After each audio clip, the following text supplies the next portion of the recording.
unless he's been sent for. And now we resume with chapter 11, Above the Trapdoors. Pardon me. The next day he saw her at the opera. She was still wearing the plain gold ring. She was gentle and kind to him.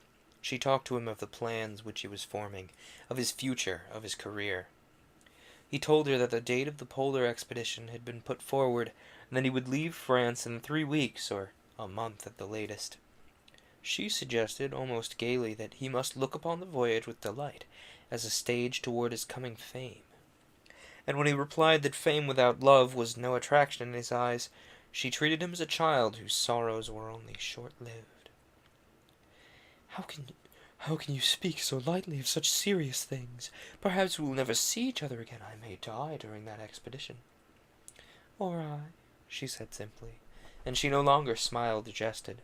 It seemed to be that she was thinking of some new thing that had entered her mind for the very first time. Her eyes were all aglow with it. What are you thinking of, Christine? I'm thinking that we shall not see each other again. And does that make you so radiant? And that in a month we will have to say goodbye forever. Unless, Christine, we pledge our faith and wait for each other forever.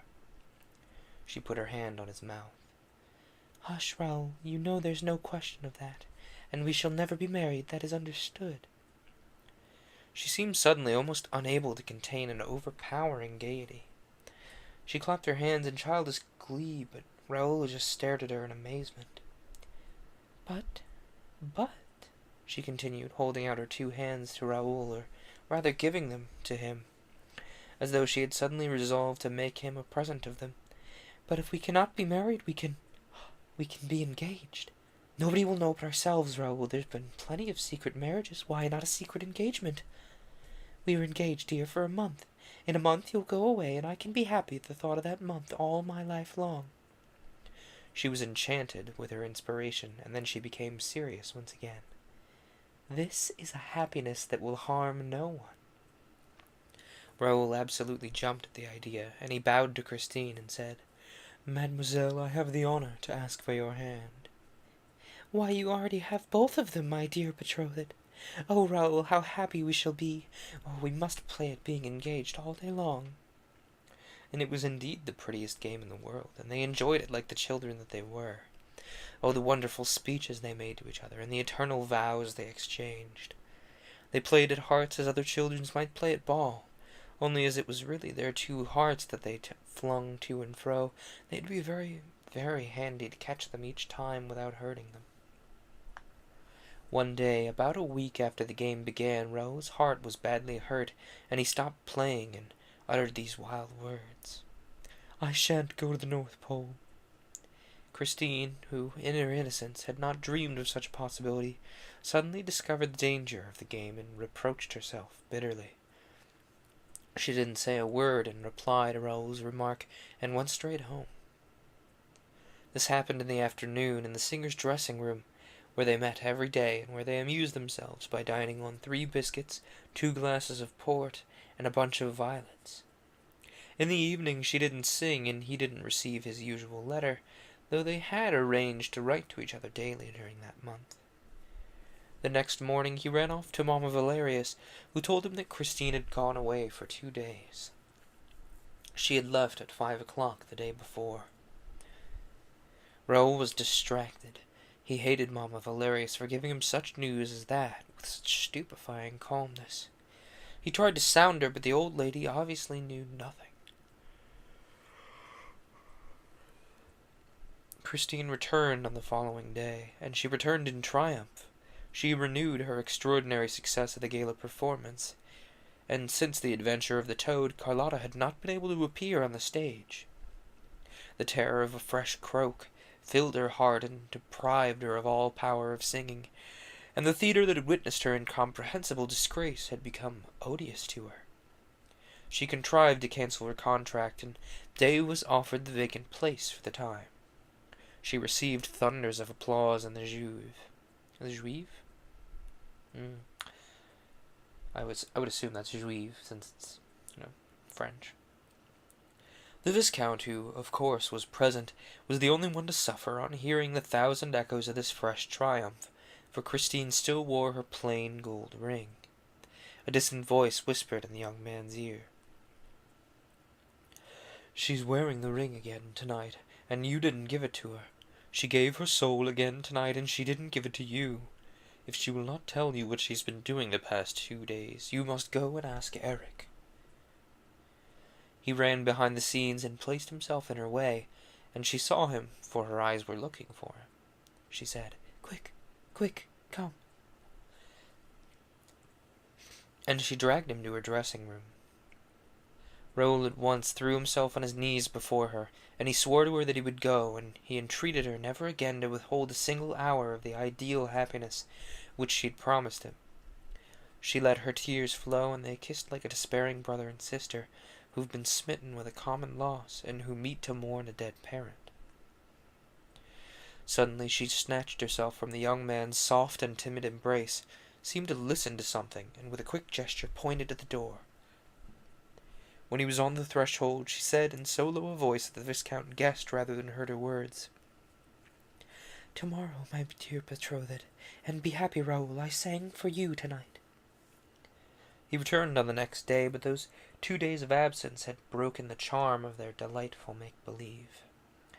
They looked at each other in the dressing-room with their sad eyes without exchanging a word. Raoul had to restrain himself not to cry out, I'm jealous, I'm jealous, I'm jealous." But she heard him all the same, and then she said, "Come for a walk, dear. The air will do you good." Raoul thought that she would propose a stroll in the country, far from that building which he detested as a prison, whose jailer he could feel walking within the walls. The jailer Eric. But she took him to the stage and made him sit on the wooden curb of a well, in the doubtful peace and coolness of a first scene set for the evening's performance. On another day she wandered with him, hand in hand, along the deserted paths of a garden whose creepers had been cut out by a decorator's skillful hands. It was as though the real sky, the real flowers, the real earth were forbidden her for all time, and she condemned to breathe no other air than that of the theatre. An occasional fireman passed, watching over their melancholy idol from afar, and she would drag him up above the clouds, in the magnificent disorder of the grid, where she loved to make him giddy, by running in front of him along the frail bridges, among the thousands of ropes fastened to the pulleys, the windlasses, the rollers, in the midst of a regular forest of yards and masts. If he hesitated, she said, with an adorable pout of her lips, "You, a sailor!" And then they returned to terra firma, that is to say, to some passage that led them to the little girls' dancing school, where brats between 6 and 10 were practicing their steps, in the hope of becoming great dancers one day, covered with diamonds. Meanwhile, Christine gave them sweets instead. She took him to the wardrobe and property rooms, took him all over her empire, which was artificial but immense, covering 17 stories from the ground floor to the roof, and inhabited by an army of subjects. She moved among them like a popular queen, encouraging them in their labors, sitting down in the workshops, giving words of advice to the workmen whose hands hesitated to cut into the rich stuffs that were to clothe heroes. There were inhabitants of that country who practiced every trade. There were cobblers, there were goldsmiths, all had learned to know her and to love her, for she always interested herself in all their little troubles and all their little hobbies. She knew unsuspected corners that were secretly occupied by little old couples. She knocked at their door and introduced Raoul to them, as a Prince Charming who had asked her for her hand.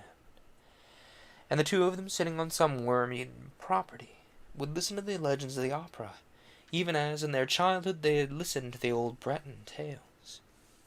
Those old people remembered nothing outside the opera. They had lived there for years without number. Past managements had forgotten them, palace revolutions taken no notice of them, the history of France had run its course unknown to them, and nobody recollected their existence. The precious days sped in this way, and Raoul and Christine, by affecting excessive interest in outside matters, strove awkwardly to hide from each other the one thought of their hearts. One fact was certain, that Christine, who until then had shown herself the stronger of the two, had become suddenly inexpressibly nervous. When on their expeditions she would start running without reason, or else suddenly stop, and her hand, turning ice cold in a moment, would hold the young man back. Sometimes her eyes seemed to pursue imaginary shadows.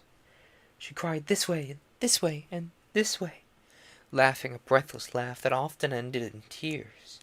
Then Raoul tried to speak, to question her in spite of his promises. But even before he had worded his question, she answered feverishly, "Nothing. I swear it's nothing." Once, when they were passing before an open trapdoor on the stage, Raoul stepped over the dark cavity. "You've shown me over the upper part of your empire, Christine, but there are strange stories told of the lower part. Shall we go down?" And she caught him in her arms, as though she feared to see him disappear down the black hole, and in a trembling voice whispered, "Never. I will not have you go there. Besides, it's not mine. Everything that is underground belongs to him." Raoul looked her in the eyes and said roughly, "So, he lives down there, does he?" "I never said so. Who told you such a thing like that? Come away. I always wonder if you're quite sane, Raoul. He always takes things in such an impossible way. Come along, come." And she literally dragged him away, for he was obstinate and wanted to remain by the trapdoor. That hole had attracted him. Suddenly the trapdoor closed, and so quickly they didn't even see the hand that worked it, and they remained quite dazed. "Perhaps he was there," said Raoul at last, and she shrugged her shoulders, but it didn't seem easy. No, it was the trapdoor shutters. They must do something, you know. They open and shut the trapdoors without any particular reason. It's like the door shutters. They must spend their time somehow." "But suppose it was he, Christine?" "Oh, no. He's shut himself up. He's working." "Oh, really? He's working, is he?" "Yes, he can't open and shut the trapdoors and work at the same time." She shivered at this. "What's he working at?" "Oh, something dreadful, but it's all the better for us.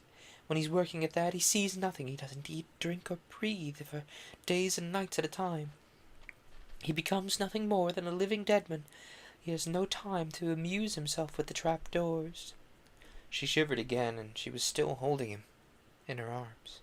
And then she sighed and said in her turn, "Suppose it were he?" "Are you afraid of him?" No, of course not."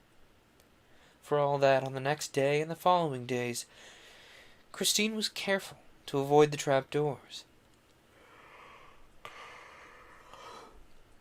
Her agitation only increased as the hours passed, and at last, one afternoon, she arrived very late, with her face so desperately pale and her eyes so desperately red, that Raoul resolved to go to all lengths, including that which he foreshadowed when he blurted out that he wouldn't go on the North Pole expedition, unless she first told him the secret of the man's voice. Hush, in heaven's name, suppose he heard you, you unfortunate Raoul." And at this Christine's eyes stared wildly at everything around her. "I will remove you from his power, Christine, I swear it, and you shall not think of him any more." "Is it possible?" She allowed herself this doubt. She allowed herself this doubt, which was an encouragement, while dragging the young man up to the topmost floor of the theatre, very, very far from the trapdoors. "I shall hide you in some unknown corner of the world, where he cannot come to look for you. You'll be safe, and then I shall go away, as you've sworn never to marry." Christine seized Raoul's hands, and seized them with incredible rapture, but suddenly becoming alarmed again, she turned away her head. Higher still," was all she said, and she dragged him up toward the summit. He had difficulty in following her. They were soon under the very roof, in the maze of the timber work. They slipped through the buttresses, the rafters, the joists. They ran from beam to beam, as they might have run from tree to tree in a forest. And despite the care which she took to look behind her at every moment, she failed to see a shadow which followed her, like her own shadow, which stopped when she stopped, which started again when she did, and made no more noise than a well-conducted shadow should. As for Raoul, he saw nothing either, for when he had Christine in front of him, nothing interested him that happened behind. Chapter 12. Apollo's Leer. On this way they reached the roof. Christine tripped over it as lightly as a swallow, and their eyes swept the empty space between the 3 domes and the triangular pediment. She breathed freely over Paris, the whole valley of which was seen at work below, and she called Raoul to come quite close to her, and they walked side by side along the zinc streets, in the leaden avenues. They looked at their twin shapes in the huge tanks, full of stagnant water, where, in the hot weather, the little boys of the ballet, a score or so, learned to swim and dive. The shadow had followed behind them, clinging to their steps, and the 2 children little suspected its presence when they at last sat down, trustingly, under the mighty protection of Apollo, who with a great bronze gesture lifted his huge lyre to a heart of crimson sky. It was a gorgeous spring evening.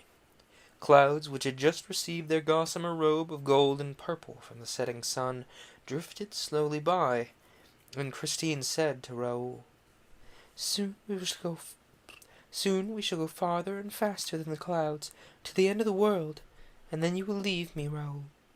But if, when the moment comes for you to take me away, I refuse to go with you, well, you must carry me off by force. Are you afraid that this will change your mind, Christine? I don't know, she said, shaking her head in odd fashion. He's a demon. And she shivered and nestled in his arms with a groan. I'm afraid now of going back to live with him in the ground. What compels you to go back, Christine? If I don't go back to him, terrible misfortunes may happen. But I can't do it. I can't do it. I know one ought to be sorry for people who live underground, but he's too horrible. And yet the time is at hand. I only have a day left, and if I do not go, he'll come and fetch me with his voice, and he'll drag me with him underground, and go on his knees before me with his death's head, and he'll tell me that he loves me, and he'll cry. Oh, those tears, Raoul, those tears in the 2 black eye sockets of the death's head. I cannot see those tears flow again. She wrung her hands in anguish. Raoul pressed her to his heart. No, no, you shall never again hear him tell you that he loves you. You shall not see his tears. Let us fly, Christine, let us fly at once. And he tried to drag her away then and there, but she stopped him. No, no, she said, shaking her head sadly. Not now. It would be too cruel. Let him hear me sing tomorrow evening, and then we will go away. You must come and fetch me in my dressing room at midnight exactly. He will then be waiting for me in the dining room by the lake. We shall be free, and you shall take me away. You must promise me that, Raoul, even if I refuse, for I feel that if I go back this time I shall perhaps never return. And she gave a sigh, to which it seemed to her that another sigh behind her replied, Didn't you hear? And her teeth chattered. No, I heard nothing. It's too terrible to be always trembling like this. And yet we run no danger here. We're at home in the sky, in the open air, in the light. The sun's flaming, and night birds cannot bear to look at the sun. I've never seen him by daylight. It must be awful. Oh, the first time I saw him, I thought I was going to die. Why? Asked Raoul, truly frightened at the aspect which this strange confidence was taking. Because I had seen him. This time Raoul and Christine turned round at the same time. There's someone in pain. Perhaps someone's been hurt. Did you hear? I can't say, Christine confessed. Even when he's not there, my ears are full of his sighs. Still, if you heard... They stood up and looked around them, and they were quite alone on the immense lead roof. They sat down again, and Raoul said, Tell me how you saw him first. I had heard him for 3 months without seeing him. The first time I heard it, I thought, as you did, that adorable voice was singing in another room. I went out and looked everywhere, but, as you know, Oh, my dressing room was very much by itself, and I couldn't find the voice outside my room, whereas it went on steadily inside. And it not only sang, but it spoke to me, and answered my questions like a real man's voice, with this difference, that it was as beautiful as the voice of an angel. I had never gotten the angel of music whom my poor father had promised to send me as soon as he was dead. I really think Mamma Valerius was a little bit to blame. I told her about it, and she at once said that it must be the angel, and at any rate you can do him no harm by asking. I did so, and the man's voice replied that yes, it was the angel's voice, the voice which I was expecting and which my father had promised me. From that time onward the voice and I became great friends. It asked leave